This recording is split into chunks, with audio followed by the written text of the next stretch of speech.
Namaku Putri. Usiaku kini 32 tahun, dan aku adalah seorang desainer interior yang cukup dikenal di kalangan para profesional. Aku membangun karirku dari nol, mulai dari magang di biro desain kecil, hingga akhirnya membuka studio sendiri yang kini berjalan dari rumahku. Rumah yang kutinggali sekarang bukanlah rumah sembarangan. Ini adalah hasil jerih payahku selama bertahun-tahun, keringat, air mata, dan kerja keras yang tak kenal lelah. Aku membelinya 5 tahun lalu, 2 tahun sebelum aku bertemu dengan Mas Zainal, pria yang kini menjadi suamiku. Rumah ini terletak di perumahan elit di pinggiran kota. 2 lantai dengan halaman yang luas, taman kecil di belakang, dan ruang kerja khusus yang aku desain sendiri dengan cermat. Setiap sudut rumah ini adalah hasil pemikiranku, dari pemilihan cat dinding berwarna krem lembut, lantai kayu parket yang hangat, hingga pencahayaan yang sengaja aku atur agar menciptakan suasana yang nyaman sekaligus profesional. Aku mencintai rumah ini sebagaimana aku mencintai pekerjaanku. Ini adalah bentengku, tempat aku berkarya, beristirahat, dan menjadi diriku sendiri. Aku bertemu Mas Zainal, pria yang kupanggil Mas Zain, di sebuah acara pameran desain interior 3 tahun lalu. Waktu itu dia datang dengan temannya yang kebetulan menjadi klienku. Aku ingat bagaimana dia tersenyum saat pertama kali melihat beberapa karyaku. Dia berkata bahwa desainku membuatnya merasa pulang. Kata-kata itu menggetarkan hatiku saat itu. Mas Zain adalah pria sederhana, bekerja sebagai pegawai kantoran di sebuah perusahaan menengah. Gajinya pas-pasan, tetapi dia pekerja keras dan bertanggung jawab. Mungkin itulah yang membuatku jatuh hati padanya. Ketulusannya.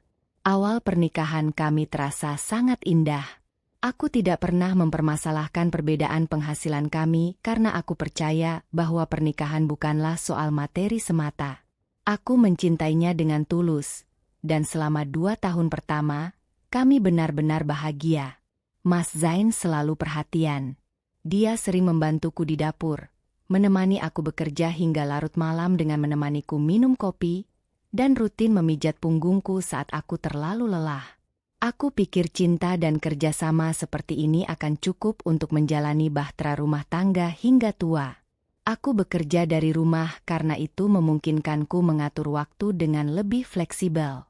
Sebagai desainer interior, aku sering bertemu klien secara virtual, menggambar sketsa di ruang tamu yang aku sulap menjadi studio mini, dan melakukan konsultasi melalui panggilan video. Ruang kerja di lantai 2 adalah tempat paling sakral bagiku. Penuh dengan contoh material, buku-buku desain, dan laptop yang menjadi senjataku mencari nafkah. Dari ruang itulah aku menghasilkan uang yang membayar angsuran rumah ini, tagihan listrik, air, dan segala kebutuhan hidup kami. Aku ingat suatu malam sekitar 4 bulan lalu, suasana rumah sedang tenang. Aku sedang menyelesaikan sketsa desain untuk sebuah kafe di pusat kota sambil menyeruput teh hangat buatanku sendiri. Mas Zain duduk di sofa sambil menonton televisi. Tiba-tiba dia mematikan televisi dan menatapku dengan ekspresi yang agak canggung. "Sayang, ada sesuatu yang ingin aku bicarakan," katanya pelan. Aku mengangkat kepalaku dari sketsa. "Ada apa, Mas?" "Aku baru mendapat kabar dari Ibu. Citra, adikku yang bungsu itu, sekarang sudah lulus kuliah. Ibu khawatir dia akan menganggur di kampung terus. Dia minta tolong kita menampung Citra dulu sampai dia dapat pekerjaan dan tempat tinggal di kota." Aku terdiam sejenak. Citra. Aku hanya pernah melihatnya beberapa kali dalam acara keluarga. Gadis kecil yang dulu manis dan pemalu, sekarang sudah menjadi wanita dewasa berusia 22 tahun. Bayanganku tentang Citra adalah sosok yang masih lugu dan baik hati. "Tentu saja, Mas," jawabku dengan tersenyum. "Aku senang Citra mau datang ke sini. Lumayan ada teman di rumah saat Mas pergi bekerja." Mas Zain tersenyum lega. "Benarkah? Kamu tidak keberatan?" "Kenapa aku harus keberatan?" Aku menghampirinya dan duduk di sampingnya. Ini juga rumah Mas. Dan Citra adalah adik Mas. Sudah seharusnya kita membantunya. Lagi pula, aku senang punya teman di rumah. Kadang saat Mas bekerja, aku merasa agak sepi di sini. Mas Zain memelukku erat. Terima kasih. Sayang, kamu memang istri terbaik. Aku sangat beruntung memilikimu. Aku benar-benar merasa bahagia saat itu. Pikirku, kedatangan Citra akan menjadi angin segar bagi kehidupanku. Mungkin dia bisa membantuku memasak, atau sekadar menemani ngobrol saat aku istirahat dari pekerjaan. Aku bahkan sudah membayangkan bagaimana aku akan mengajarinya beberapa hal tentang desain interior jika dia tertarik. Mungkin kami bisa menjadi kakak ipar yang akrab dan saling mendukung. Aku tidak menyadari saat itu bahwa keputusanku menerima Citra dengan tangan terbuka akan menjadi awal dari mimpi buruk yang perlahan tapi pasti menghancurkan rumah tanggaku. Senyum bahagia yang aku berikan pada Mas Zain malam itu tidak pernah terbayang bahwa beberapa bulan kemudian, aku akan menangis di ruang kerja yang sama, mempertanyakan mengapa cinta yang kupilih berubah menjadi racun. Hari-hari sebelum Citra datang, aku mempersiapkan segalanya dengan detail. Aku membersihkan kamar kosong di lantai 2 yang biasanya kujadikan ruang penyimpanan. Aku membeli ranjang baru, lemari, meja rias, dan sprei berwarna lembut yang aku pilih sendiri. Aku bahkan menaruh vas bunga segar di meja nakas sebagai sambutan. Mas Zain terkejut melihat semua persiapanku. Kamu luar biasa, Putri. Aku tidak menyangka kamu mempersiapkan segalanya dengan sangat baik, katanya kagum. Aku hanya tersenyum. Citra adalah keluargamu, Mas. Keluargaku juga. Aku ingin dia merasa nyaman di sini. Itulah aku saat itu. Wanita yang selalu berusaha memberikan yang terbaik untuk orang-orang yang kucintai. Aku percaya bahwa kebaikan akan dibalas dengan kebaikan. Aku percaya bahwa jika aku memperlakukan orang lain dengan baik, mereka akan melakukan hal yang sama padaku. Betapa naifnya aku. Malam sebelum Citra tiba, aku tidak bisa tidur. Aku berbaring di samping Mas Zain yang sudah terlelap, memandangi langit-langit kamar dengan perasaan campur aduk. Aku senang memiliki teman baru, tapi ada sedikit kekhawatiran di sudut hatiku. Bagaimana jika Citra tidak betah? Bagaimana jika dia tidak cocok dengan gaya hidupku? Aku segera mengusir pikiran-pikiran negatif itu. Aku memilih untuk fokus pada hal-hal baik yang akan datang. Dan kemudian Citra datang.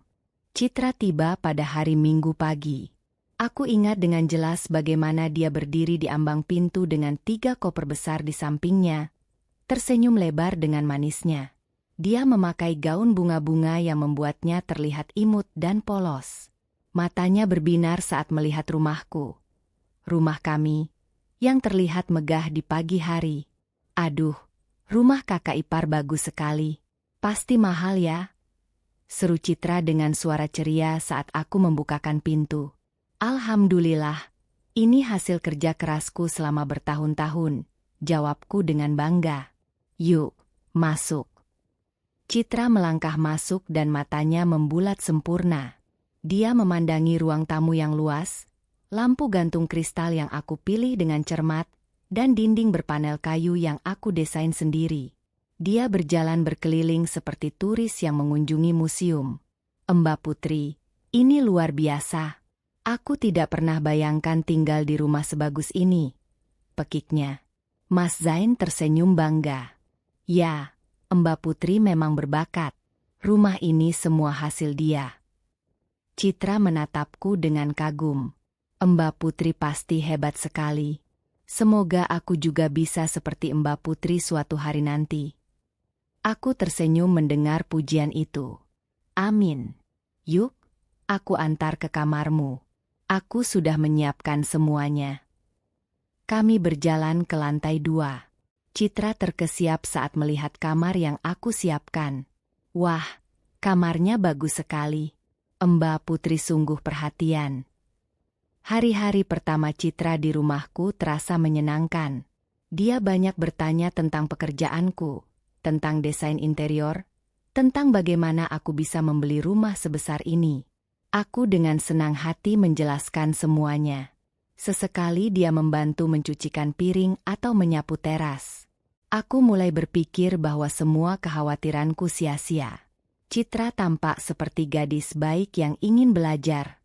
Tapi perlahan, seperti ular yang melingkar perlahan-lahan, Citra mulai menunjukkan sisi lain dari dirinya. Perubahan itu terjadi begitu halus sehingga aku hampir tidak menyadarinya. Semuanya dimulai dari hal-hal kecil.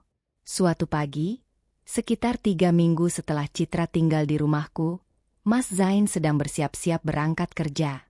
Citra duduk di meja makan dengan wajah cemberut. "Mbak Putri, aku mau sarapan," katanya tanpa menatapku. "Aku sedang menyiapkan bekal untuk Mas Zain." "Sebentar ya, Cit. Mbak baru mau masak nasi goreng untuk Mas Zain. Mau ikut?" "Ya sudah, buat sekalian. Tapi nasi gorengnya jangan pakai sayur. Aku tidak suka sayur. Telurnya juga setengah matang, bukan yang kering," katanya dengan nada memerintah. Aku sedikit terkejut. Sebelumnya Citra selalu mengatakan, "Tolong," dan "mau bantu." Tapi aku menganggapnya biasa saja. Mungkin dia sedang lapar atau kurang tidur. Mas Zain mencium keningku sebelum pergi. "Sayang, aku ke kantor dulu. Jaga adikku ya." "Pasti, Mas," jawabku tersenyum. Pintu tertutup. Citra berubah seketika. Wajahnya kehilangan semua sisa kemanisan. Dia melipat tangan di dada dan menatapku dengan tatapan menuntut. "Mbak Putri, cepat dong. Aku lapar banget nih." Aku terperangah. "Cit, Mbak baru saja selesai menyiapkan bekal Mas Zain. Ini baru juga mau mulai masak."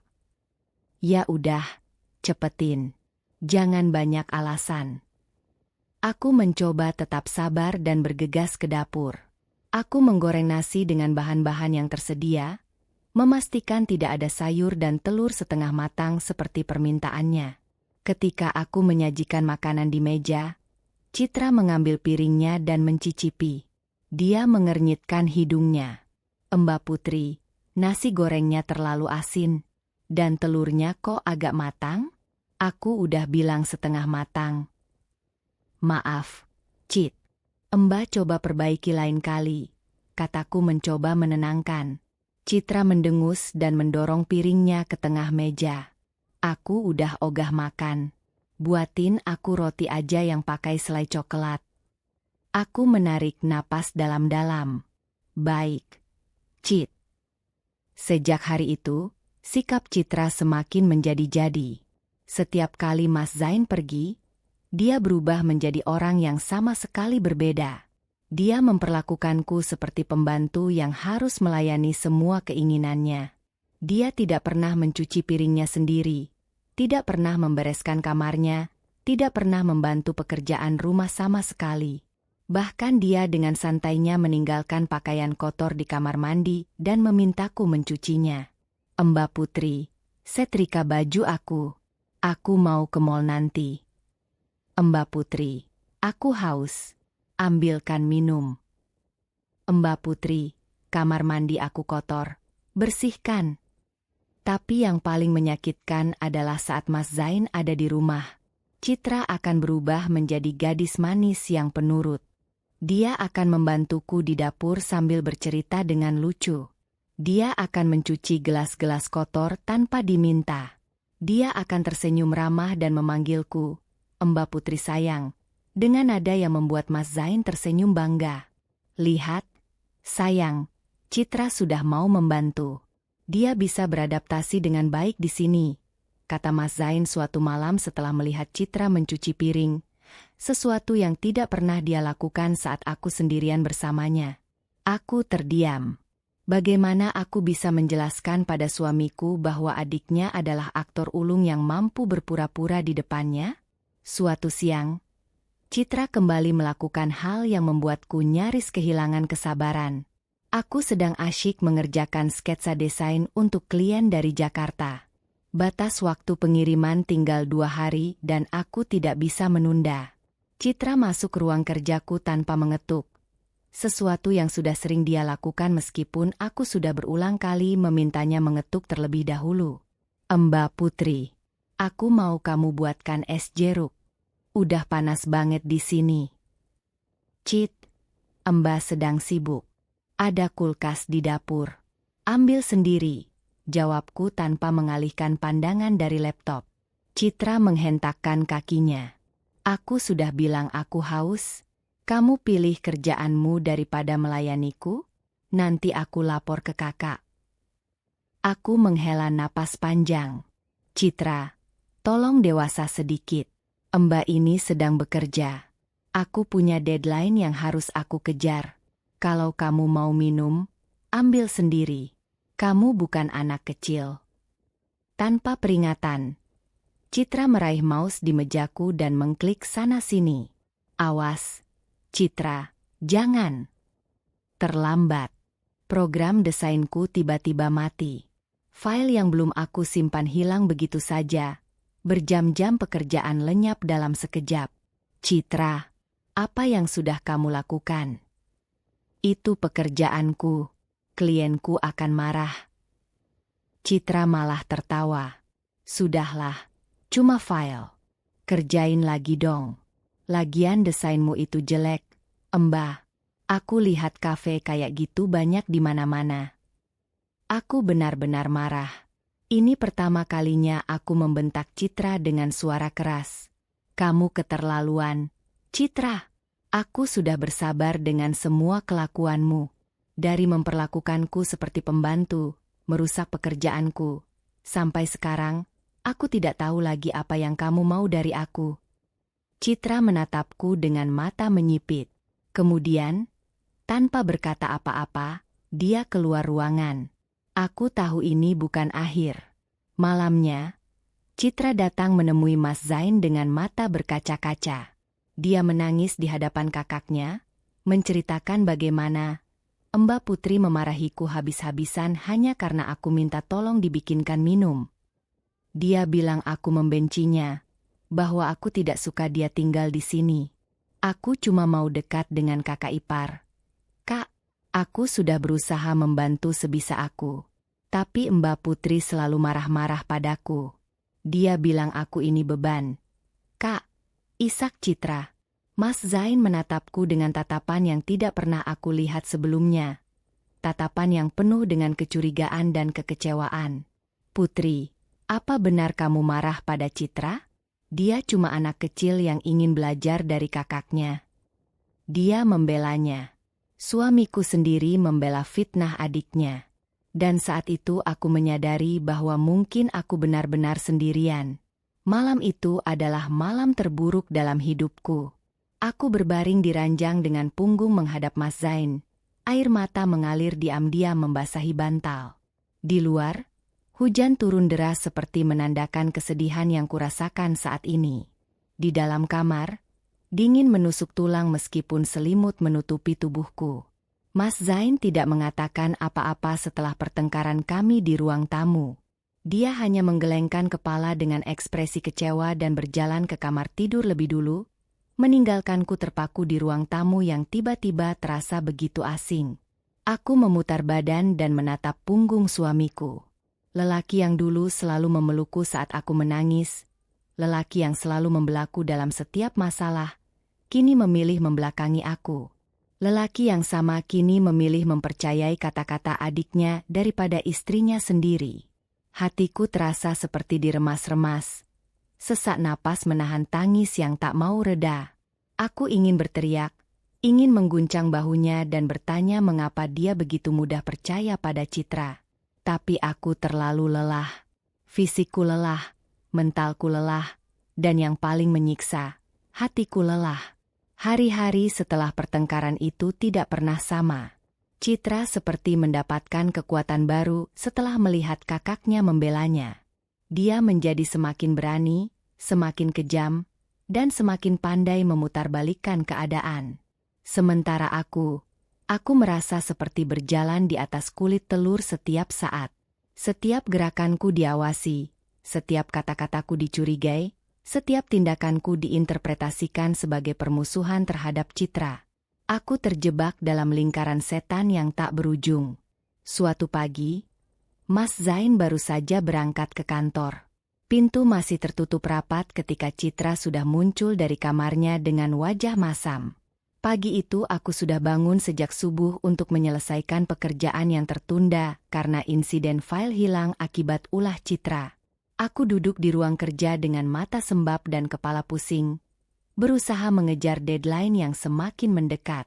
Aku belum sempat sarapan dan bahkan belum ganti pakaian. Masih memakai daster sederhana yang nyaman untuk bekerja. Mbak Putri, mana sarapanku? Sudah jam 8 nih, ucap Citra dengan nada ketus. Dia berdiri di ambang pintu ruang kerjaku, tangan bersilang di dada, wajahnya cemberut seperti balita yang tidak mendapat permen. Cit, Mbak sedang sangat sibuk. Aku harus menyelesaikan pekerjaan ini sebelum siang. Ada roti dan selai di dapur. Susu juga masih ada di kulkas. Kamu bisa buat sendiri. Kataku berusaha tetap tenang meskipun setiap kata terasa berat. Citra melangkah masuk tanpa izin, seperti biasa, dan langsung mematikan laptopku. Layar tiba-tiba gelap, dan aku mendengar bunyi berdengung yang menandakan laptop itu mati paksa. Aku terbelalak. Citra, apa yang kamu? Kamu dengerin aku, Mbak Putri. Potong Citra dengan suara tinggi. Aku bukan anak kecil yang bisa makan roti-rotian terus. Aku mau nasi goreng dengan telur dadar dan sambal. Kamu harus masak buat aku. Itu kewajiban kamu sebagai istri kakakku. Kalau kamu tidak bisa mengurus rumah dengan baik, kamu tidak pantas jadi istri kakakku. Aku terdiam. Mulutku terbuka tapi tidak ada suara yang keluar. Wanita ini, adik iparku sendiri, berani mengatakan bahwa aku tidak pantas menjadi istri Mas Zain. Di rumahku sendiri. Di rumah yang aku beli dengan uangku sendiri. Di rumah yang aku rawat dan jaga setiap hari. Kamu tidak pantas bicara seperti itu padaku. Citra, rumah ini milikku. Rumah ini milik kakakku juga. Dan semua barang di sini harusnya jadi hak kakakku juga. Kamu cuma perempuan yang beruntung bisa menikah dengan kakakku. Tanpa kakakku, kamu nggak ada apa-apanya. Teriak Citra dengan mata melotot. Aku menarik napas panjang. Hampir saja aku membalas dengan bentakan yang sama. Tapi aku sadar, apapun yang aku lakukan, Citra akan memutarbalikkannya. Dia akan melapor ke Mas Zain dan mengubah cerita menjadi aku yang berteriak padanya, aku yang memukulnya, atau aku yang mengancamnya. Aku sudah terlalu sering melihat sandiwara yang dia mainkan. Baik, Citra, aku akan masakkan untukmu. Tapi setelah ini, aku harap kamu bisa mengurus dirimu sendiri, kataku dengan suara lirih, mengalah untuk kesekian kalinya. Citra tersenyum puas. Ya, itu baru namanya kakak ipar yang baik. Aku turun ke dapur dengan langkah berat. Di sana, aku menyalakan kompor dan mulai menggoreng nasi. Tanganku bergerak otomatis sementara pikiranku melayang. Aku teringat 3 bulan lalu, saat aku masih bisa menikmati sarapan di meja dapur dengan tenang. Saat masih ada senyum Mas Zain di pagi hari. Saat aku belum tahu bahwa kebahagiaan bisa direbut oleh orang yang tinggal satu atap denganku. Citra turun 15 menit kemudian. Aku sudah menyajikan nasi goreng dengan telur dadar yang sempurna dan sambal di meja. Citra duduk dan mencicipi. Wajahnya langsung berubah. Mbak Putri, ini nasi gorengnya gosong. Kamu sengaja ya? Kamu sengaja bikin makanan jelek biar aku nggak mau makan. Aku memijat pelipisku yang mulai berdenyut. Citra, tidak ada yang gosong. Itu warna kecap yang membuatnya kecoklatan. Masa aku nggak tahu gosong atau enggak? Ini gosong. Lihat. Citra menusuk sendoknya ke nasi dan memperlihatkan bagian yang sedikit lebih gelap. Dan telurnya keasinan. Kamu sengaja ngerusak selera makanku. Aku tidak menjawab. Aku tahu apapun yang aku katakan akan menjadi amunisi baginya untuk memfitnahku lagi. Citra, kalau kamu tidak suka, Mbak buatkan yang lain, kataku akhirnya, berusaha memadamkan api amarah di dadaku. Enggak usah, aku sudah ogah makan buatanmu. Citra bangkit dari kursi dan melempar sendok ke piring dengan suara berisik. Nanti aku beli di luar. Tapi sebelumnya, beri aku uang. Aku mau ke mall. Citra, Mbak belum. Cepat, jangan pelit, bentak Citra. Aku menghela napas dan merogoh dompetku. Aku memberikan beberapa lembar uang kepada Citra. Dia mengambilnya tanpa mengucapkan terima kasih, lalu berjalan ke pintu tanpa menoleh. Setelah Citra pergi, aku jatuh terduduk di kursi dapur. Kepalaku terasa berat. Mataku panas menahan tangis, tapi aku tidak menangis. Aku sudah terlalu sering menangis akhir-akhir ini. Aku hanya duduk diam, menatap nasi goreng yang masih mengepul di atas meja, dan bertanya-tanya sampai kapan aku harus bertahan. Sore itu, Citra pulang dengan wajah ceria. 2 kantong belanjaan di tangannya. Dia melenggang masuk dan menghempaskan dirinya di sofa ruang tamu. Mbak Putri, ambilkan minum. Aku kehausan, teriaknya dari ruang tamu. Aku sedang mengerjakan sketsa, lagi-lagi mengejar deadline yang nyaris habis karena Citra terus mengganggu. Aku tidak menjawab. Mbak Putri, teriak Citra semakin keras. Aku tetap diam. Biarlah dia datang ke ruang kerjaku. Biarlah dia marah-marah. Aku sudah tidak peduli. Apa yang terjadi selanjutnya membuat darahku mendidih. Citra berdiri di depan meja kerjaku, lalu mengambil secangkir kopi yang aku buat beberapa jam lalu, yang sudah dingin, dan menyiramkannya ke laptopku. Keraa. Layar laptopku berkedip-kedip, lalu mati. Cairan mengalir ke keyboard dan masuk ke celah-celah komponen. Citra. Aku berteriak. Apa kamu telah lakukan? Citra tertawa terbahak-bahak. Ya udah, nggak usah kerja lagi. Kamu kan cuma desainer rendahan. Emangnya ada orang yang mau pakai desainmu? Aku meraih lengannya dan menggenggamnya keras. Kamu harus ganti laptop ini. Ini harga puluhan juta. Citra. Lepasin. Citra berusaha melepaskan diri dari cengkeramanku. Kamu sakit. Lepasin. Kak. Sial. Mas Zain tidak ada di rumah. Tapi Citra tetap berteriak seperti dia sedang dipukuli. Citra, aku tidak akan melepasmu sampai kamu mengakui apa yang sudah kamu lakukan, bentakku. Citra tiba-tiba berhenti berontak. Dia menatapku dengan tajam. Lalu dengan gerakan cepat, dia menjatuhkan dirinya ke lantai dan mulai menjerit histeris. Sakit. Kak, tolong. Mbak Putri memukul aku. Aku benar-benar terpaku. Aku bahkan tidak menyentuhnya. Dia sendiri yang jatuh ke lantai. Tapi jeritannya terdengar begitu nyata, begitu menyayat hati, seolah-olah dia benar-benar kesakitan. Itu, Citra. Aku tidak. Awas kamu, Mbak Putri. Sebentar lagi kakak pulang. Kamu akan menyesal. Teriak Citra sambil memegangi lengannya. Lengan yang tidak pernah aku sentuh. Seperti dia patah. Malam itu, Mas Zain pulang dan langsung disambut oleh Citra yang kesakitan di lantai ruang kerja. Dia menangis, meratap, dan menuduhku memukulnya dengan sengaja karena aku kesal dengan laptop yang terkena siraman kopi. Yang dia tuduh aku lakukan sendiri. Kak, Mbak Putri marah karena laptopnya basah. Padahal dia sendiri yang minum kopi di dekat laptop. Tiba-tiba dia marah-marah dan mukul aku. Isak Citra, air mata mengalir deras. Putri, apa benar kamu memukul adikku? Mas Zain berteriak. Aku sudah tidak kuat lagi. Mas Zain, dia berbohong. Dia yang menyiram laptopku dengan kopi. Aku hanya memegang tangannya. Tidak pernah memukulnya.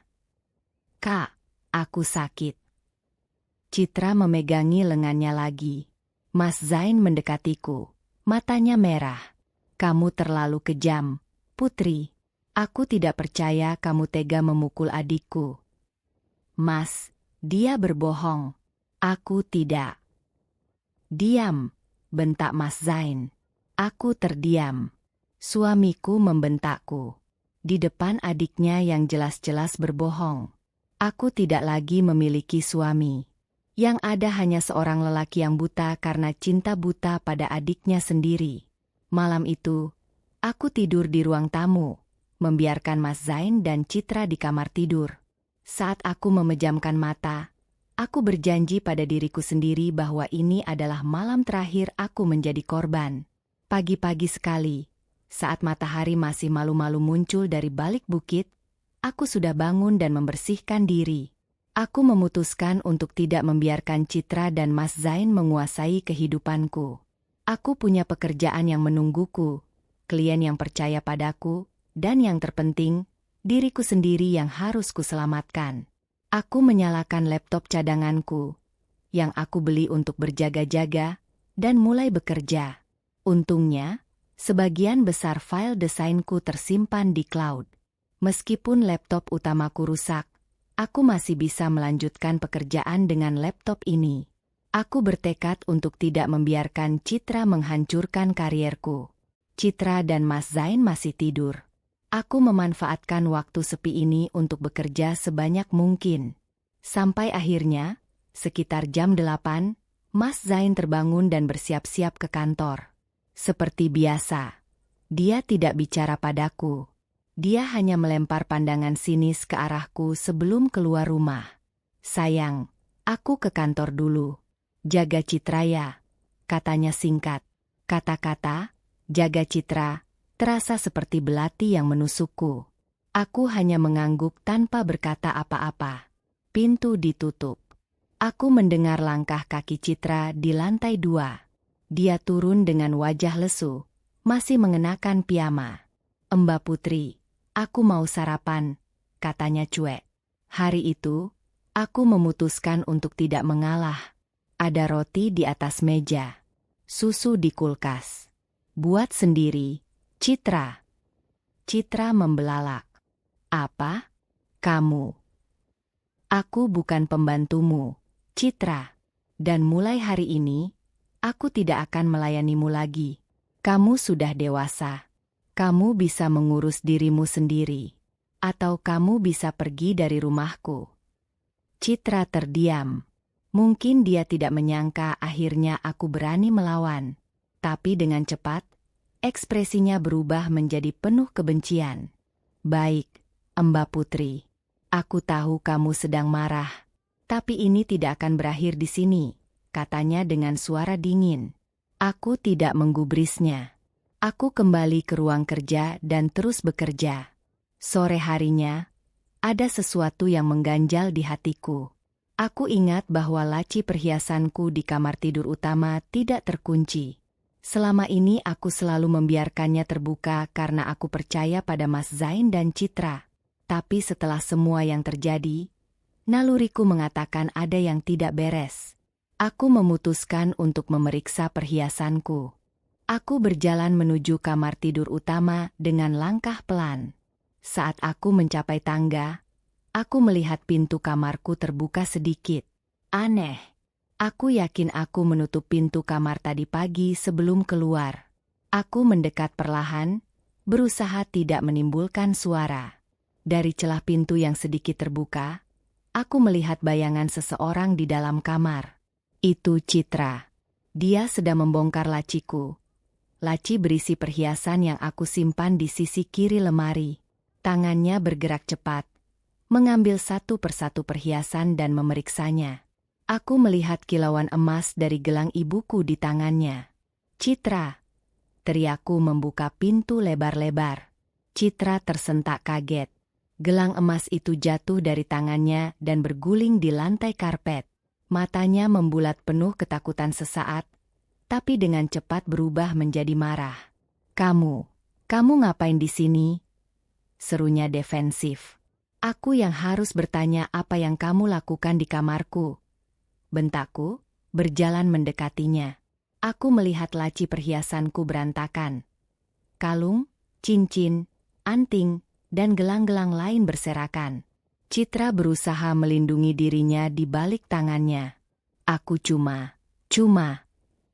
Kamu mencuri. Aku melihatmu mengambil gelang ibuku. Aku meraih lengannya dan menahannya. Mana gelangnya? Nggak ada yang aku ambil. Kamu halu ya, Mbah. Citra berusaha melepaskan diri. Aku menunduk dan melihat gelang emas itu tergeletak di lantai, di antara kaki Citra. Aku mengambilnya dan mengacungkannya ke wajah Citra. Ini buktinya. Gelang emas peninggalan ibuku. Aku melihatmu mengambilnya dari laciku. Citra memutar bola matanya. Ya udah, aku cuma lihat-lihat. Emang kenapa? Kamu kan gak pernah pakai. Mending aku aja yang pakai. Kamu tahu ini pusaka ibuku. Aku tidak pernah memberimu izin untuk mengambilnya. Aku menggenggam gelang itu erat-erat di tanganku. Citra tiba-tiba mendorongku dengan keras. Aku terhuyung dan hampir jatuh ke lemari. Tapi aku berhasil menjaga keseimbanganku. Jangan sok suci, Mbak Putri, teriak Citra. Kamu pikir aku nggak tahu? Kamu cuma perempuan manja yang kebetulan punya uang. Tanpa uang, kamu nggak ada apa-apanya. Kakakku sayang padaku, bukan padamu. Dia akan selalu membelaku. Aku menatap Citra dengan mata yang mulai berkaca-kaca. Bukan karena sedih, tapi karena marah. Marah yang sudah terpendam selama berbulan-bulan kini meledak seperti gunung berapi. Citra, aku sudah cukup. Aku sudah sangat cukup dengan kejahatanmu. Kau memperlakukanku seperti pembantu. Kau merusak pekerjaanku. Kau memfitnahku. Dan sekarang kau berani mencuri pusaka ibuku. Suaraku bergetar tapi tegas. Dengar baik-baik. Aku akan melaporkanmu ke polisi jika sampai menyentuh barang-barangku lagi. Citra menatapku dengan mata menyipit. Dia tampaknya terkejut dengan keberanianku. Tapi dengan cepat, dia menyusun strategi baru. Dia menangis, lagi, dan berlari keluar kamar. Kakak, Mbak Putri memfitnahku. Aku nggak menjahat. Aku cuma lihat-lihat perhiasannya. Aku nggak ambil apa-apa. Kakak, Mbak Putri ngakak gila. Jeritnya dari ruang tamu. Aku hanya berdiri di kamar, memegang gelang emas di tanganku, menatap langit-langit. Rasanya seperti badai yang terus berulang. Dan kali ini, aku tidak akan membiarkan badai itu menghanyutkanku. Citra mengambil telepon dan menelepon Mas Zain.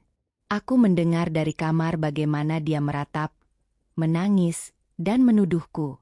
Kak, Mbak Putri memfitnah aku. Dia bilang aku mencuri padahal aku cuma mau merapikan lacinya. Aku keluar kamar dan menuruni tangga. Citra melirikku dan malah semakin keras menangis. Citra, kataku pelan. Kamu benar-benar wanita yang sangat pandai berbohong. Aku nggak bohong. Aku nggak bohong. Teriak Citra seperti kesurupan. Aku berjalan ke dapur dan menuangkan segelas air putih. Aku minum dengan tenang, berusaha menenangkan diri. Citra masih di ruang tamu. Menangis dan meratap di telepon. Aku tahu sebentar lagi badai akan datang. Mas Zain akan pulang dengan amarahnya. Tapi kali ini, aku sudah siap. 1 jam kemudian, Mas Zain tiba. Wajahnya merah padam. Matanya berapi-api.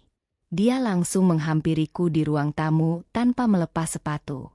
Putri, aku dengar kamu menuduh Citra mencuri. Bentaknya tanpa basa-basi. Aku berdiri dari kursi. Mas, aku melihat Citra mengambil gelang emas ibuku. Aku melihatnya dengan mata kepalaku sendiri. Citra bilang dia cuma mau merapikan lacimu. Dia niat baik. Kamu tuduh dia pencuri. Mas Zain memukul meja dengan tangannya. Merapikan. Aku tertawa pahit. Aku tidak pernah minta dia merapikan laciku.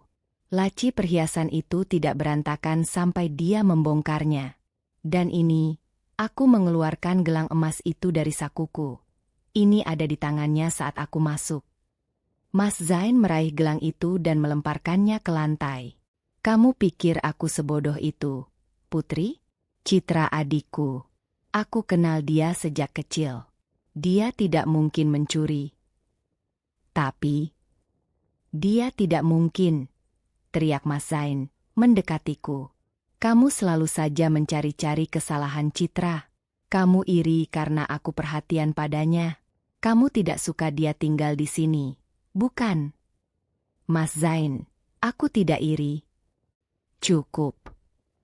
Mas Zain mengangkat tangannya. Dan sebelum aku menyadari apa yang terjadi, telapak tangannya mendarat di pipiku dengan keras. Brak. Aku jatuh terduduk di lantai. Mataku berkunang-kunang. Bukan karena sakit fisik, meskipun pipiku terasa panas dan berdenging, tapi karena pengkhianatan. Lelaki yang kucintai, lelaki yang kupikir akan melindungiku, justru menamparku. Di rumahku sendiri. Di atas lantai yang aku bersihkan sendiri setiap hari. Citra di belakangnya diam. Tapi aku bisa melihat senyum tipis di sudut bibirnya. Putri, aku, Mas Zain terlihat menyesal sesaat. Tapi aku sudah tidak peduli. Aku menatapnya dengan mata yang tidak lagi penuh cinta.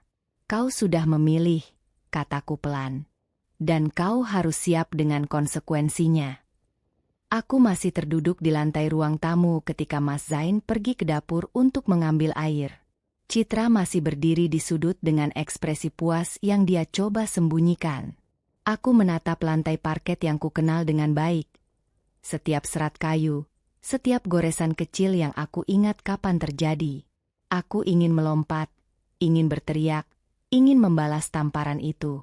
Tapi tubuhku terasa kaku dan pikiranku kacau. Rasanya seperti mimpi buruk, tapi sakit di pipiku mengingatkanku bahwa ini nyata. Mas Zain kembali dengan segelas air.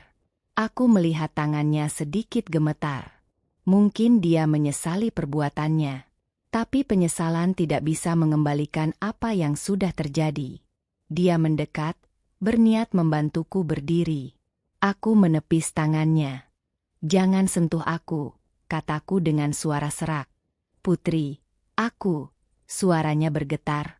Aku bilang jangan sentuh aku. Aku bangkit sendiri dengan susah payah, menahan sakit di pipi dan di hati.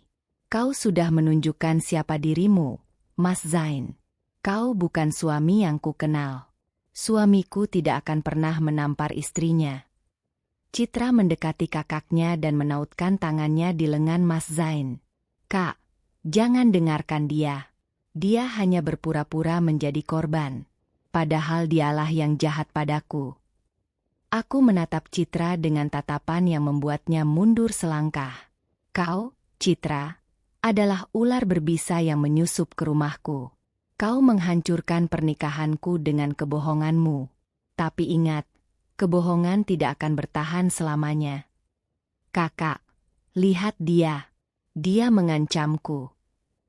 Citra bersembunyi di balik punggung Mas Zain. Mas Zain menatapku dengan pandangan yang sulit dibaca. Ada amarah, ada penyesalan, ada kebingungan.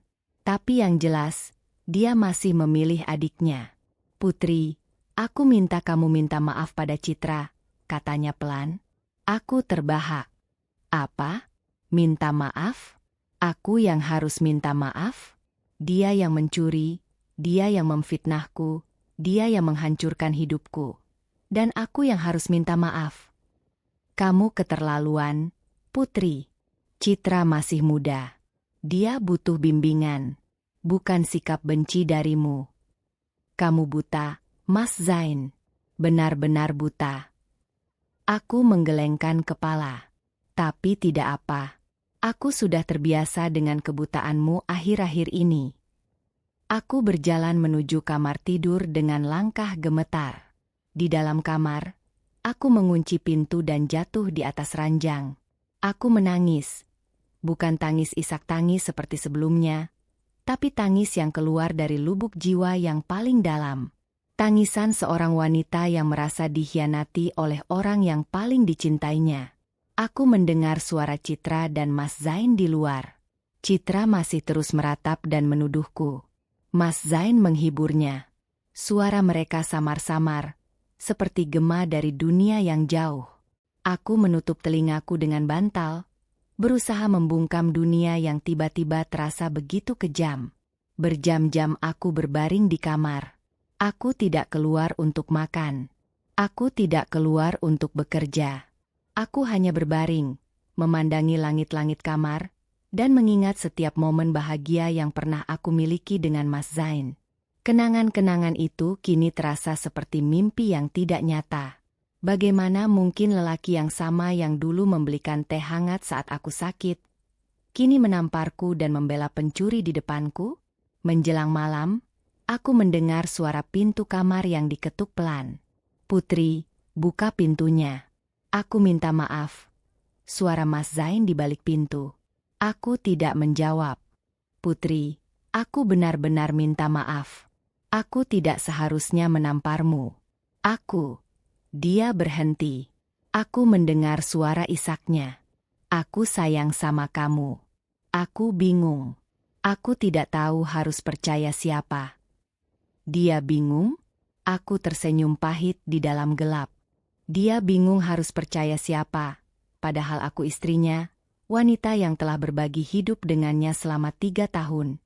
Sementara Citra baru tinggal beberapa bulan dan sudah menunjukkan 1001 kebohongan. Tapi tidak. Mas Zain tidak bisa melihatnya. Dia memilih untuk buta. "Putri, tolong buka pintunya. Kita bicara baik-baik." Aku tetap diam. Beberapa menit kemudian, aku mendengar langkah kaki menjauh. Dia menyerah. Seperti dia selalu menyerah membelaku. Aku menutup mata dan berdoa meminta kekuatan. Aku tidak akan menangis lagi. Tidak untuk mereka. Keesokan harinya, aku keluar kamar dengan wajah datar. Aku tidak bicara pada Mas Zain atau Citra. Aku mengambil laptop cadangan dan bekerja di ruang tamu. Aku memesan makanan melalui aplikasi online untuk diriku sendiri. Tidak memasak untuk mereka. Mas Zain terlihat kaget. Citra diam-diam mengamati. "Mbak Putri, aku lapar," kata Citra akhirnya. Aku tidak menoleh. "Ada makanan di dapur. Masak sendiri. Atau pesan online. Uangmu masih ada kan? Atau habis untuk belanja?" Citra membisu. Mas Zain menatapku dengan ekspresi bersalah. Tapi aku tidak peduli. Aku terus mengetik di laptop. Menyelesaikan desain untuk klien yang sudah sangat sabar menungguku. Hari itu, aku mulai merencanakan sesuatu. Aku tidak akan tinggal di penjara ini selamanya. Ada dunia di luar sana yang menungguku. Aku hanya perlu bersabar sedikit lagi. 2 hari setelah tamparan itu, aku sudah tidak bisa tidur. Setiap kali aku memejamkan mata, aku melihat uluran tangan Mas Zain yang menamparku. Aku mendengar jeritan Citra yang memfitnahku. Aku merasakan ketidakadilan yang begitu pekat di udara rumahku sendiri. Aku tahu aku harus mengambil keputusan, dan aku harus segera melakukannya. Pagi itu, aku bangun dengan tekad yang bulat. Aku mandi, berdandan, dan memakai pakaian terbaikku. Aku berjalan ke ruang tamu dengan kepala tegak, penuh percaya diri. Citra dan Mas Zain sedang sarapan bersama, sesuatu yang sudah menjadi kebiasaan mereka akhir-akhir ini, tanpa aku. Aku melangkah masuk dan berdiri di depan mereka. "Mas Zain, Citra, duduklah. Kita harus bicara," kataku dengan suara tenang. Mas Zain menatapku khawatir. Citra memasang wajah tak bersalah. "Ada apa, Mbak Putri?" tanyanya manis. Aku duduk di seberang mereka. Aku menarik napas dalam-dalam. "Saya sudah memutuskan. Kedua kalian harus keluar dari rumah ini." Mas Zain terkejut.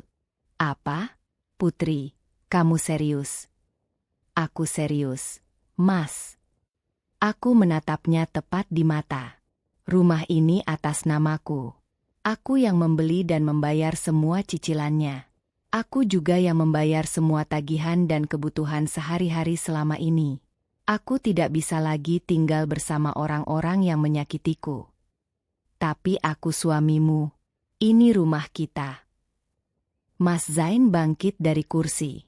Benar, kau suamiku. Tapi kau juga orang yang menamparku. Kau juga orang yang membela pencuri di depanku.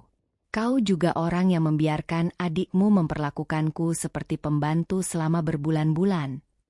Aku menatapnya tajam. Kau kehilangan hak untuk menyebut ini rumah kita, Mas. Citra mulai menangis.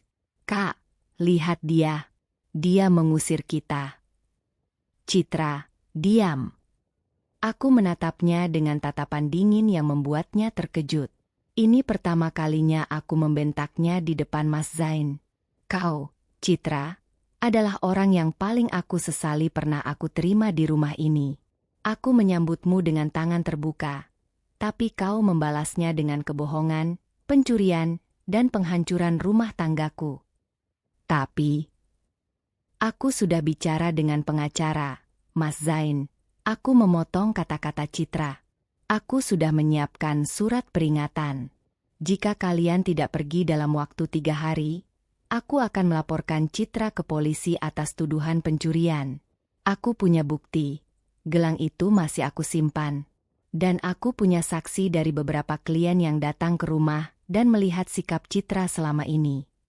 Mas Zain tampak pucat. Putri, ini keterlaluan.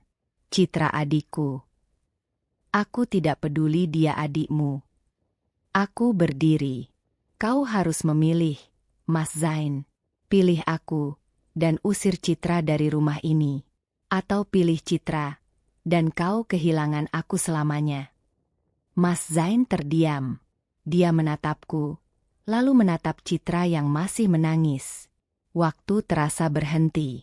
Aku melihat pergulatan di matanya. Tapi aku sudah tahu jawabannya sebelum dia mengatakannya.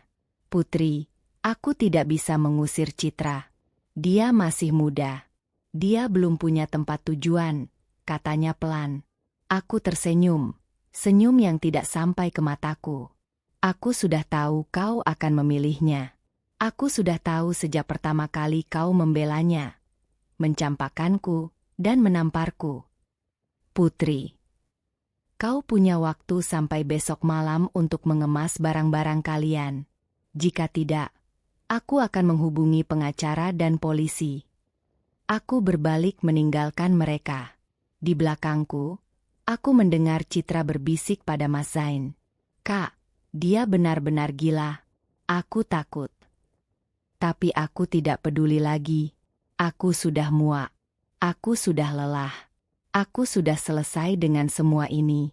Sore itu, aku menghubungi beberapa teman dan meminta mereka datang besok untuk membantu mengawasi proses pengemasan. Aku juga menghubungi pengacara untuk memastikan semua prosedur hukum berjalan dengan benar. Aku tidak akan memberi mereka celah untuk berbuat curang lagi.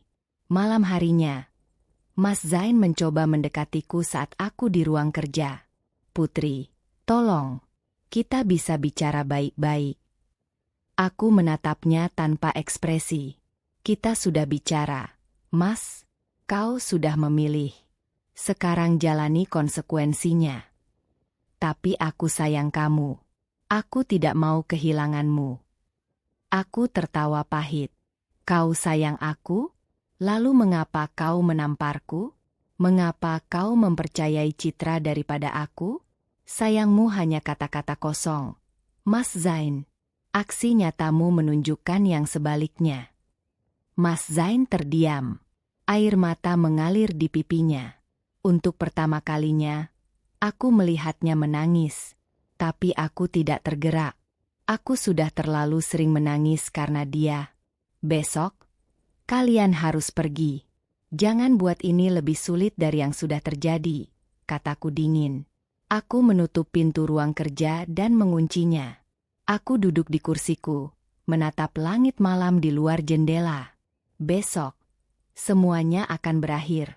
Lalu aku bisa memulai hidupku lagi, sendiri, tanpa mereka, tanpa rasa sakit. Hari itu akhirnya tiba. Aku bangun pagi-pagi sekali, bahkan sebelum matahari terbit. Aku tidak bisa tidur semalaman. Pikiranku terus berputar, mengingat setiap detil kejadian 3 bulan terakhir. Tapi kali ini, aku tidak menangis. Aku sudah menghabiskan semua air mataku untuk mereka. Kini yang tersisa hanya tekad dan keberanian untuk memulai hidup baru. Jam menunjukkan pukul 6 pagi ketika aku turun ke lantai bawah. Aku melihat Mas Zain sudah duduk di ruang tamu dengan setelan rapi, tapi wajahnya kusut dan matanya sembab. Dia jelas tidak tidur semalaman. Di sebelahnya, ada 2 koper besar dan beberapa tas. Citra masih di kamarnya. Mungkin sedang mengemas barang-barangnya, atau mungkin sedang merencanakan cara lain untuk menyakiti aku. Aku tidak peduli. Putri, sapa Mas Zain pelan saat melihatku turun. Suaranya parau, seperti orang yang habis menangis sepanjang malam. Kau bangun pagi sekali. Aku tidak menjawab. Aku berjalan ke dapur dan membuat secangkir teh hangat. Aku duduk di meja dapur, menikmati keheningan pagi yang akan segera berakhir.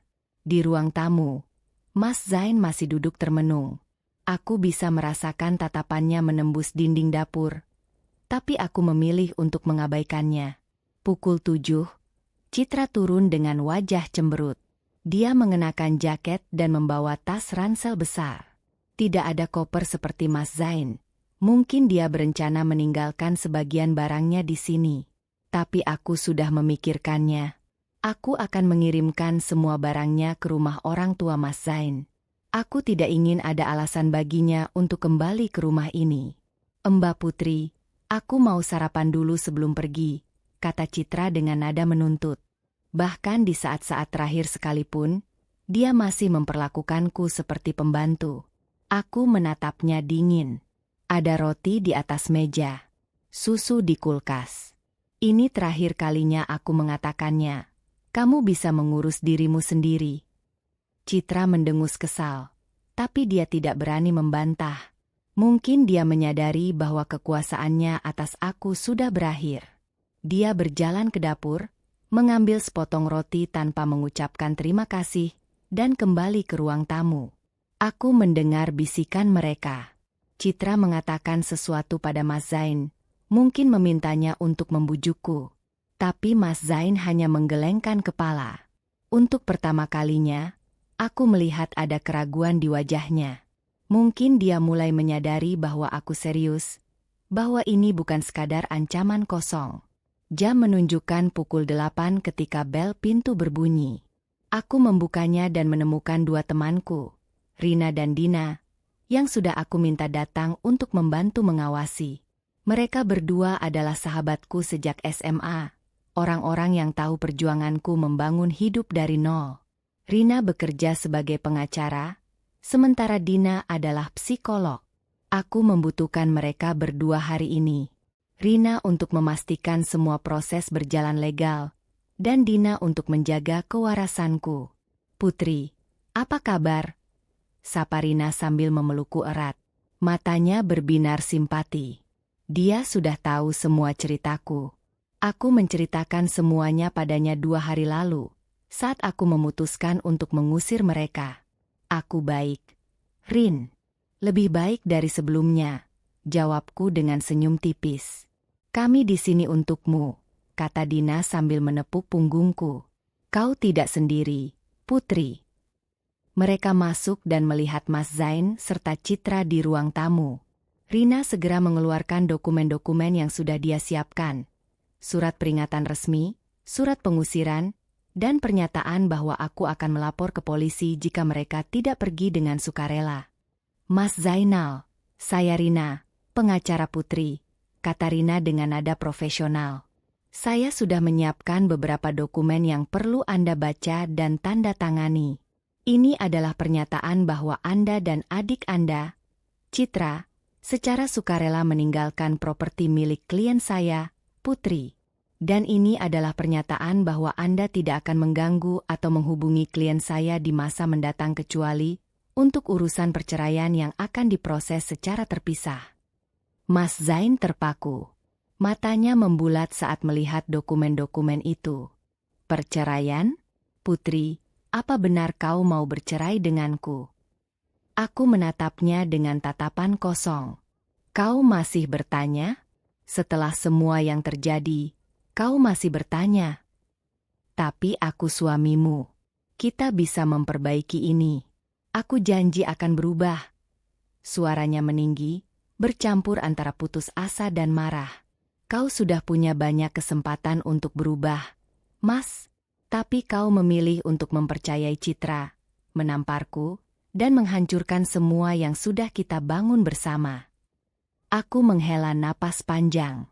Aku sudah tidak punya cinta lagi untukmu. Yang tersisa hanya luka. Dan luka itu tidak akan sembuh selama kau masih di sisiku. Citra yang dari tadi diam, tiba-tiba bicara. Mbak Putri, kau tega banget ya memisahkan kakak dari aku? Dia kan saudaraku. Aku menatap Citra dengan tatapan yang membuatnya diam seketika. Kau, Citra, adalah alasan utama mengapa pernikahanku hancur. Kau yang memfitnahku, kau yang mencuri, kau yang memperlakukanku seperti sampah. Dan kau masih punya keberanian bicara seperti itu.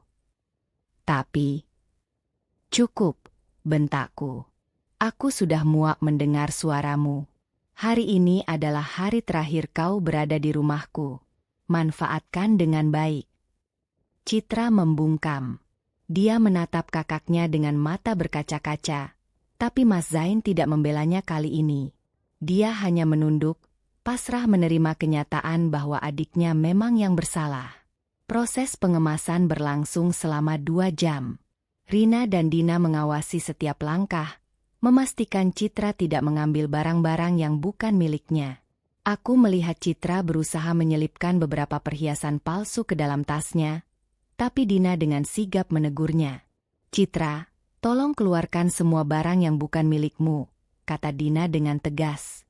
Mana ada barang yang bukan milikku? Citra mencoba berpura-pura tidak mengerti. Aku melihatmu memasukkan cincin ke dalam saku jaketmu, kata Dina tenang. Keluar.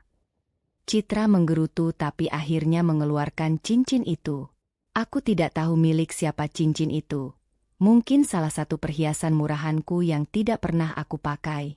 Tapi setidaknya, kali ini dia tidak bisa mencuri apa-apa. Pukul 11, semuanya selesai. Mas Zain dan Citra berdiri di depan pintu rumahku. Mas Zain menatapku dengan tatapan yang sulit diartikan. Ada penyesalan, ada kesedihan, dan ada juga sisa harapan. Putri, aku minta maaf, katanya pelan. Untuk semua yang terjadi. Aku tahu kata-kata maafku tidak cukup, tapi aku sungguh menyesal. Aku mengangguk dingin. Aku menerima maafmu. Tapi itu tidak mengubah apapun. Selamat tinggal, Mas Zain. Citra tidak mengucapkan apa-apa. Dia hanya mendengus dan berjalan keluar menuju mobil yang sudah dipesan Mas Zain. Mas Zain mengikuti di belakangnya. Sebelum masuk ke mobil, dia menoleh sekali lagi. Tapi aku sudah menutup pintu. Aku bersandar di pintu yang baru tertutup. Rina dan Dina mendekatiku. Kau baik-baik saja, Putri? Tanya Dina. Aku tersenyum. Senyum pertama yang tulus dalam 3 bulan terakhir. Aku baik. Aku benar-benar baik. Aku merasa lega. Dan benar saja. Aku lega. Sangat lega. Hari-hari setelah kepergian mereka terasa seperti mimpi. Rumahku yang dulu terasa seperti penjara, kini berubah menjadi istana yang damai. Aku bisa bekerja tanpa diganggu, bisa memasak hanya untuk diriku sendiri, bisa beristirahat tanpa harus waspada setiap saat. Aku mulai menyadari betapa lelahnya aku selama ini. Bukan hanya secara fisik, tapi juga mental dan emosional. Aku menghabiskan 3 hari pertama hanya untuk memulihkan diri. Aku membersihkan seluruh rumah dari jejak-jejak Citra dan Mas Zain. Aku membuang semua barang yang pernah mereka sentuh yang mengingatkanku pada masa-masa buruk itu. Aku mengganti sprei, mencuci gorden, dan bahkan mengecat ulang kamar tamu yang dulu ditempati Citra. Aku mengubahnya menjadi ruang baca kecil, lengkap dengan rak buku dan kursi nyaman. Pekerjaanku kembali berjalan lancar. Tanpa Citra yang mengganggu, aku bisa menyelesaikan proyek-proyek yang tertunda. Klien-klienku mulai memberi pujian lagi. Dan beberapa di antaranya bahkan memberi bonus atas hasil desainku yang lebih baik dari biasanya. Aku merasa seperti menemukan diriku yang dulu. Wanita mandiri, percaya diri, dan berbakat. Malam-malam di rumah sepi terasa sunyi. Tapi sunyi yang menenangkan. Aku bisa mendengar suara angin di luar jendela, suara hujan mengetuk atap, dan suara hatiku sendiri yang mulai berdetak lebih tenang. Aku belajar menikmati kesendirian. Aku belajar bahwa menjadi sendiri tidak berarti kesepian. Aku punya diriku sendiri, dan itu sudah cukup. Suatu sore, saat aku sedang menikmati teh di teras belakang, teleponku berdering. Aku melihat layar. Nama Mas Zain muncul di layar. Aku menatapnya lama, lalu menekan tombol tolak. Aku belum siap bicara dengannya. Mungkin tidak akan pernah siap. Tapi Mas Zain tidak menyerah. Selama seminggu berikutnya, dia terus mencoba menghubungiku. Telepon, pesan singkat, bahkan mengirim surat melalui kurir. Aku tidak membaca surat-suratnya.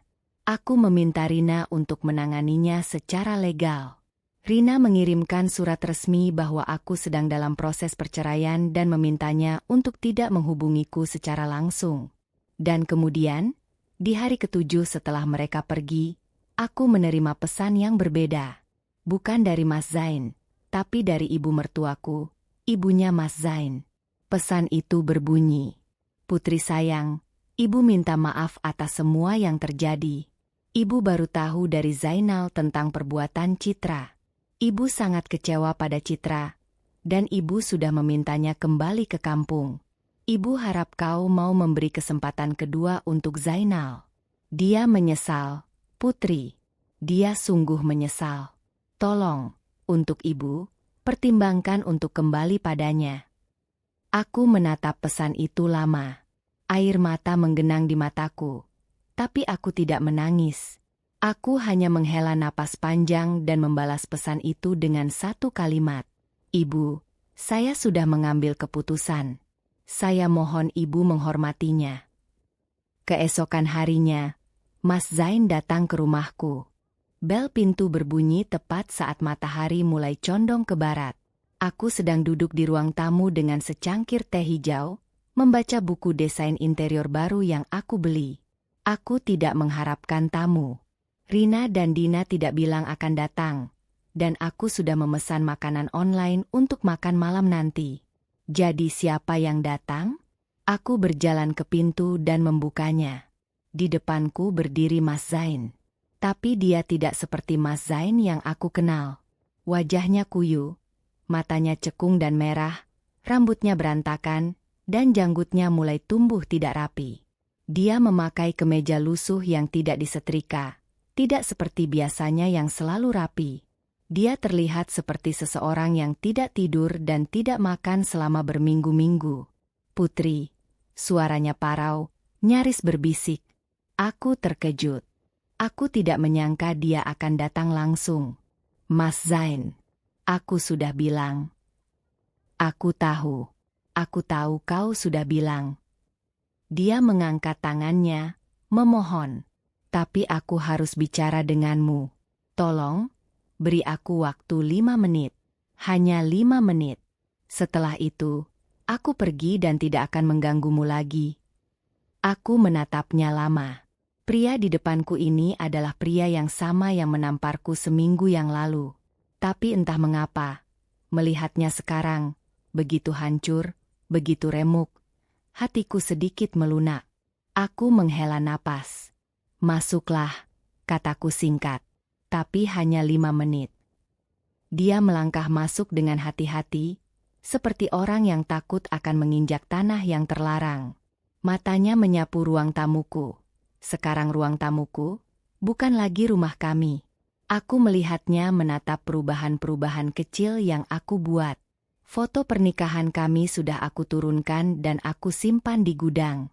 Beberapa dekorasi yang dia suka sudah aku ganti dengan yang baru. Aku melihat kesedihan di matanya saat menyadari bahwa aku telah menghilangkan jejaknya dari rumah ini. Rumah ini terlihat berbeda, katanya lirih. Aku sudah membersihkannya, jawabku datar. Duduklah. Dia duduk di sofa, tangannya gemetar. Aku duduk di seberangnya, menjaga jarak. Teh hijau di tanganku masih mengepul. Aku tidak berniat menawarinya minuman. Kau bilang hanya 5 menit, kataku mengingatkannya. Dia mengangguk. Air matanya mulai menggenang. Putri, aku datang untuk minta maaf. Bukan minta maaf karena menamparku, tapi minta maaf untuk semuanya. Untuk mempercayai Citra, untuk tidak mendengarkanmu, untuk membiarkan dia menyakitimu, untuk... Suaranya pecah. Aku orang bodoh, Putri. Aku benar-benar orang bodoh. Aku diam, menatapnya menunggu lanjutan. Setelah kau mengusir kami, aku dan Citra tinggal di rumah orang tua. Lanjutnya, menyeka air mata di pipinya. Awalnya aku masih membelanya. Aku pikir kau yang salah. Tapi semakin lama, semakin banyak hal yang mulai tidak masuk akal. Perilaku Citra berubah di depan orang tuaku. Dia manis, tapi saat tidak ada orang, dia menjadi sama seperti saat di rumahmu. Memarahi orang tuaku, menuntut ini itu, bahkan memukul sepupuku yang kecil. Aku terkejut mendengarnya. Citra memukul anak kecil? Aku mulai bertanya-tanya. Lanjut Mas Zain. Apa yang sebenarnya terjadi di rumah ini selama aku pergi kerja? Aku mulai mengingat semua kejadian. Bagaimana Citra selalu begitu manis saat aku ada, tapi selalu ada masalah saat aku pergi. Bagaimana kau, istriku, tiba-tiba menjadi orang yang jahat, padahal selama bertahun-tahun kau selalu baik. Dan kemudian, saat aku memaksa Citra mengaku, akhirnya dia menangis dan mengakui semuanya. Aku menegakkan badan. Dia mengaku. Mas Zain mengangguk, menunduk malu. Dia mengaku bahwa dia sengaja memfitnahmu. Dia mengaku bahwa dia mencuri gelang ibumu. Dia mengaku bahwa dia sengaja memperlakukanku dengan manis hanya untuk membuatmu terlihat jahat. Dan dia mengaku bahwa dia, suaranya bergetar, bahwa dia iri padamu. Iri karena kau sukses, kau punya rumah, kau punya kebebasan, sementara dia merasa tidak dianggap oleh orang tua kami. Aku terdiam. Jadi semua ini hanya karena iri. Hanya karena seorang gadis muda yang tidak mampu melihat kelebihannya sendiri, memilih untuk menghancurkan orang lain. Aku sudah mengusirnya kembali ke kampung, Putri, kata Mas Zain dengan suara bergetar. Aku bilang pada orang tuaku, jika Citra tidak bisa berubah, aku tidak akan menganggapnya sebagai adik lagi. Ibu sangat marah padanya. Citra sekarang tinggal bersama nenek di desa, belajar menjadi lebih baik. Dan kau? Tanyaku. Kau belajar apa dari semua ini? Mas Zain menatapku dengan mata basah. Aku belajar bahwa aku telah kehilangan permata paling berharga dalam hidupku karena kebutaan dan kebodohanku sendiri. Aku belajar bahwa menjadi suami berarti melindungi istrimu, bukan melawan dia. Aku belajar bahwa kepercayaan harus diberikan pada orang yang benar, bukan pada mereka yang hanya pandai berbohong. Dia berlutut di depanku, tangannya meraih tanganku. Aku tidak menariknya. Putri, aku tahu aku tidak pantas meminta maaf. Aku tahu kata-kata maaf tidak bisa mengembalikan luka yang sudah kau rasakan. Tapi aku minta kesempatan, Putri. Satu kesempatan lagi untuk membuktikan bahwa aku bisa berubah. Aku tidak akan membiarkan siapapun menyakitimu lagi. Aku akan menjadi suami yang seharusnya aku jadi sejak awal. Aku menatapnya lama. 5 menit sudah lewat. Mungkin sudah 10 menit. Tapi aku tidak menghitung lagi. Aku melihat Mas Zain, pria yang dulu kucintai dengan segenap hatiku. Pria yang kini menangis di depanku, mengakui kesalahannya. Tapi aku juga mengingat semua luka yang dia berikan. Tamparan di pipiku. Kata-kata pedas yang dia ucapkan. Kepercayaan yang dia berikan pada Citra, bukan padaku. Aku mengingat malam-malam panjang menangis, hari-hari penuh ketakutan, dan detik-detik ketika aku merasa tidak berharga di hadapannya. Mas Zain, kataku pelan, aku mencintaimu. Dan mungkin, sebagian kecil dari hatiku masih mencintaimu. Tapi cinta saja tidak cukup. Dia menatapku dengan mata penuh harap. Tapi, cinta tidak cukup untuk memperbaiki 3 bulan penderitaan yang kau biarkan aku alami. Cinta tidak cukup untuk menghapus tamparan yang kau berikan. Cinta tidak cukup untuk mengembalikan kepercayaan yang kau hancurkan. Aku menghela napas.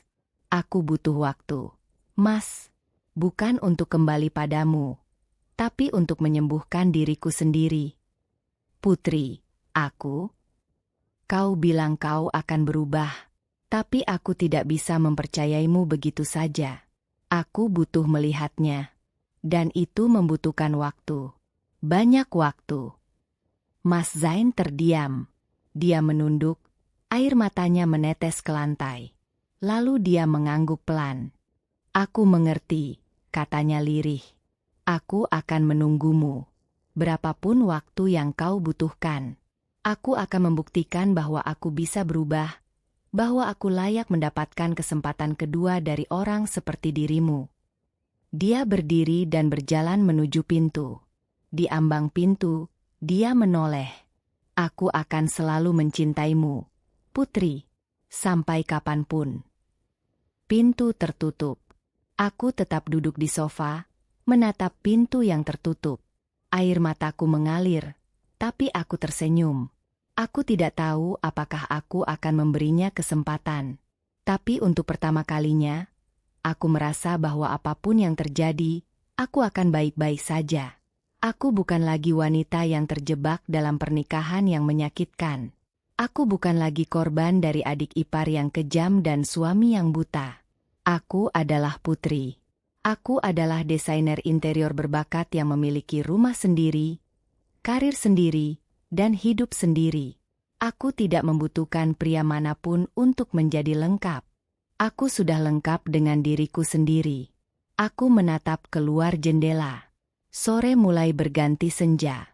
Langit berwarna jingga dan ungu, indah dan damai. Aku mengambil teh hijauku yang mulai dingin dan menyesapnya pelan. Di dalam hatiku, ada kedamaian yang sudah lama hilang. Ini adalah babak baru dalam hidupku. Aku tidak tahu apa yang akan terjadi di masa depan. Mungkin aku akan memberikan kesempatan pada Mas Zain. Mungkin aku akan memilih untuk tetap sendiri. Tapi apapun yang terjadi, aku tahu bahwa aku akan baik-baik saja. Karena aku telah melewati badai terburuk dalam hidupku. Dan aku masih berdiri. Aku masih tersenyum. Aku masih hidup. Aku masih menjadi putri. Kuat, mandiri, dan tak terkalahkan.